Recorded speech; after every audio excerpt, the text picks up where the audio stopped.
Welcome back. I'm Katie Ross. I'm the Director of Programming at EYEJ, Empowering Youth Exploring Justice. I directly oversee YODJ, Youth Online Discussing Justice, and I'm excited to share some space with you today to talk about trauma-informed social emotional learning.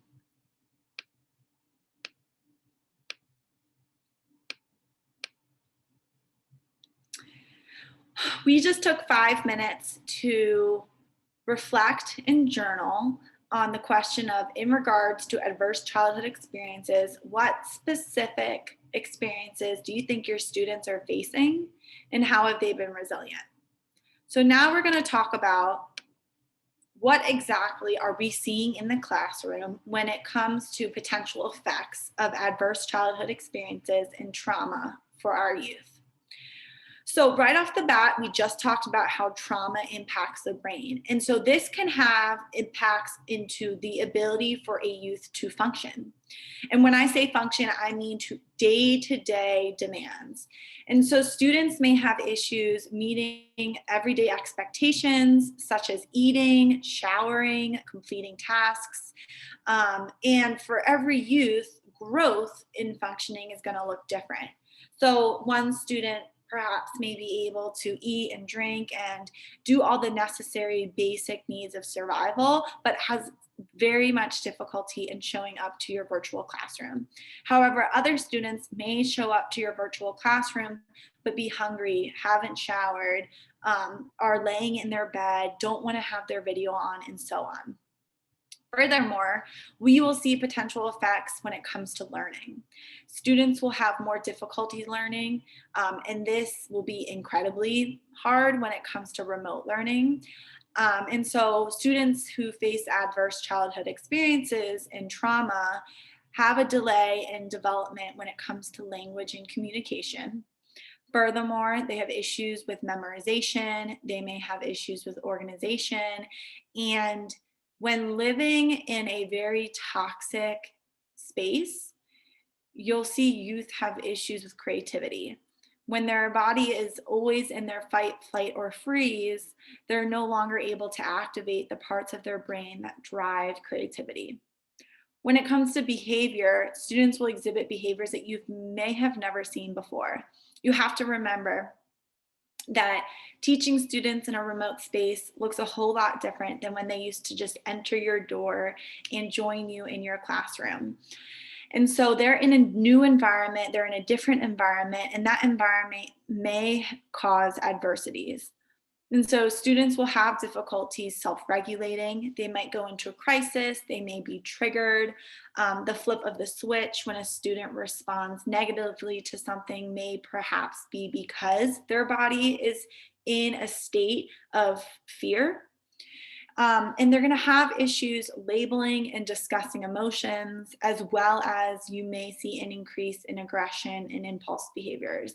I know that in our YODJ, our students are definitely facing adversities, issues with self-regulating, and so we have to find ways as educators to meet our youth where they are. And finally, relationships. Students will have difficulties creating and sustaining relationships. This is due to issues surrounding safety and trust. And so it'll take time for students, more time than you may think, for them to develop a space and a relationship that is trusting. And furthermore, it'll be difficult to sustain these relationships. You may see different types of attachments between students and their peers, as well as students and you as an educator. And finally, there'll be issues with some communication. And so we've talked a whole bunch about behaviors that we see. We understand what trauma is, what adverse childhood experiences look like. Now we're going to talk about the trauma-informed approach and how we can implement that into our social emotional learning. So the CDC and the Office of Public Health Preparedness and Response collaborated with SAMHSA to create these 6 guiding principles And as you know, I talk about 7 in this presentation, and we will make sure we get to our 7th. But the first one is safety. Then we have trustworthiness and transparency, peer support, collaboration, empowerment, and cultural, historical, and gender issues. So when it comes to safety, trust, and peer support, what does that actually mean? So safety is creating a classroom in which students feel both physically safe and emotionally safe. And so in a remote space, creating a physically safe space looks different. Like I said, they're no longer walking into your classroom. And so we have to get creative and find ways to still create that space, although we're not physically with them. When it comes to trustworthiness and transparency, this means rules and expectations are made clear. You may feel that you're even over communicating these. I know in YODJ, I've increased my communication with our youth almost double since we've been remote, because I need to make sure that I'm being especially clear and communicating effectively in a way that students are going to be able to understand what I'm saying, and keep them updated. And finally, peer support. So this focuses on mutual help, collaboration as being a foundation for establishing trusting relationships, and that the identities and stories of members of the school and classroom community are acknowledged and celebrated. So how can we be inclusive to everyone's identity, and not just be inclusive, but celebrate those differences? When we talk about collaboration, empowerment, and inclusion, collaboration really focuses on creating opportunities for students to work with each other, as well as students to work with educators in a way that creates shared power and respect. And we'll talk about what those activities can look like. Empowerment, voice, and choice is really about shifting our lens. So our youth who have faced trauma, who have faced adversity, how can we reframe that symptom, that behavior we're seeing, and understand it as a way of adapting? And this highlights the resiliency. This utilizes a strength-based perspective. So we're able to see youth and being resilient in their adversities. And with that, providing student a strong voice in decision making, which is more difficult in a remote space, but there are ways to encourage choice, even in remote learning. And third, cultural, historical, and gender issues. This means that members of the school and classroom community strive to move past cultural stereotypes and biases, which first means acknowledging that they exist and then promoting a culturally responsive teaching. So you as an educator being aware of how everyone's narrative is different based on their identity, and then utilizing those differences to create a strength-based, safe space for students to feel welcomed based on their identity. And so I want to highlight educators, secondary traumatic stress, and self-care. This is number 7 when it comes to a approach to trauma-informed SEL. And so secondary traumatic stress, it's defined by basically a stress reaction that we have, that almost looks a lot like post-traumatic stress disorder. And it's experienced by almost every single teacher and educator or other helping professionals who hear the stories and are exposed to what our youth are experiencing when it comes to adversities. However, I want to remind you that we can utilize that trauma. We can utilize the fact that all of us are experiencing PTSD in some capacity as a strength-based lens to bring collaboration. These are ways that you can together build strength and resiliency with your students. And a lot of secondary traumatic stress has been defined as a type of burnout or compassion fatigue. And so I definitely recommend all educators to read a little bit more about secondary traumatic stress. There's a great tool that you can use to measure your secondary traumatic stress, where you're at currently.